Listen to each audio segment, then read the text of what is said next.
Everyone, Dr. Cinema here. Well, with the Rise of Skywalker coming out in the next few days, I think it's time to do a bit of a re-evaluation. Let's take a look back at The Force Awakens and The Last Jedi. While I did obviously have initial thoughts around the release that at the time were very strong, I have found that my opinion on each of those films has changed to certain degrees in the time after their release. But right now, let's just focus on the first Force Awakens. Released in 2015, it focuses on Finn, a stormtrooper who leaves the First Order, and Rey, a scavenger on the desert planet Jakku.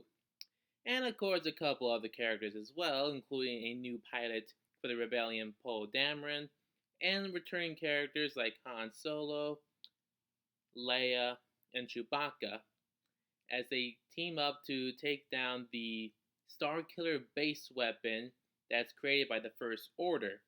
And the two main leaders are Snoke, the dark side master of the Force. I think that's the right way to say it. And his apprentice Kylo Ren, aka Ben Solo. Now, of course, at the time, it was criticized for being too similar to A New Hope. And yeah, I had similar thoughts too. And according to the semi autobiography, The Ride of a Lifetime, or something like that, by Bob Iger, current CEO of Disney, George Lucas had a similar reaction when he first saw the movie The Force Awakens. I'm not really gonna get into the whole thing about Disney buying Star Wars and the little uh, disagreement that George Lucas and Bob Iger had initially during the deal and such. That's probably a topic for another video. Now let's now in the end of the day, The Force Awakens is very much a love letter to the original trilogy. This is where I usually would show my DVD collection, but I forgot that since I got Disney Plus, I don't really need the need for the DVDs anymore. That may seem blasphemous to some of you die-hard Star Wars fans, but I am just a recently graduated ex-college student who does have a job, but is still a little strapped for cash every now and then. So I have to sell some stuff every now and then. Give me a break. Anyway, it is a love letter to the original trilogy, especially in New Hope. So, of course, in terms of broad story beats, there are some similarities, I'll admit. But what fundamentally makes The Force Awakens actually very different from A New Hope is where the focus is. What? Are you really gonna be that Star Wars fan, Quachi? If you're gonna be like this, we're not gonna talk. He's really passionate. Anyway, the focus of The Force Awakens is different from the focus of A New Hope.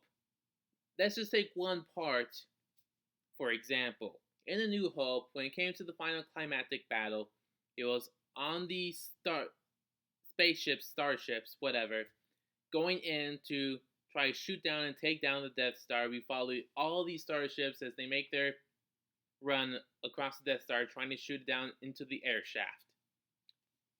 And while there is a similar scene going on in the climactic fight of Starkiller Base in The Force Awakens, the focus is actually less on that and more what's happening on the ground on the base itself with Rey, Finn, and Kylo Ren. Because those are the characters we spent the most time with. In the space battle, there's Poe Dameron, but we really haven't had that much time with him. So it does make sense to follow Rey and Finn on Starkiller Base as they fight against Kylo Ren, the three characters that have combined the most screen time throughout the entire film. So you see where we're kind of coming from with this? Yeah, broad story beats, similar to New Hope, sure, but the focus is different. And really, if you're really gonna push this whole it's similar to A New Hope a little too similar, let me remind you of one thing: the prequels. Yes, I know people's feelings of the prequels have softened over time, but even back in 2015, the prequels still pretty hated. And those films came directly from the original Star Wars creator himself. So Disney was in a situation where it needed to remind people that Star Wars can be really good. And of course, that did ultimately mean borrowing some ideas and themes from the original trilogy and movie.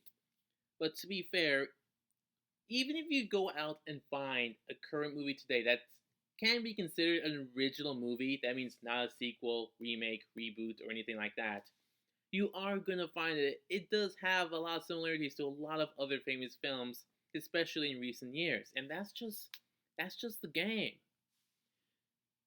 So would I have liked if Force Awakens followed a little more what George Lucas's original ideas might have been? Yeah, sure. They probably could have found a way. And Bob Iger even admits that they probably could have done a little something a little differently, even though he still ultimately stands by The Force Awakens. But honestly, there's a lot to admire in The Force Awakens. I mean, I love Rey and Finn and Kylo Ren. I do make fun of him a little bit, but if you go back and rewatch the film, he is pretty impressive for a character, especially for a dark side user. So really what I'm ultimately trying to get at is that while at the time I did think it was a little too similar to New Hope, I've actually grown to actually like it significantly more in recent years. So basically, go back and rewatch it and try to go in with a different kind point of view. So that's all I really have to say for The Force Awakens. So check out my other video for The Last Jedi and see you guys next time.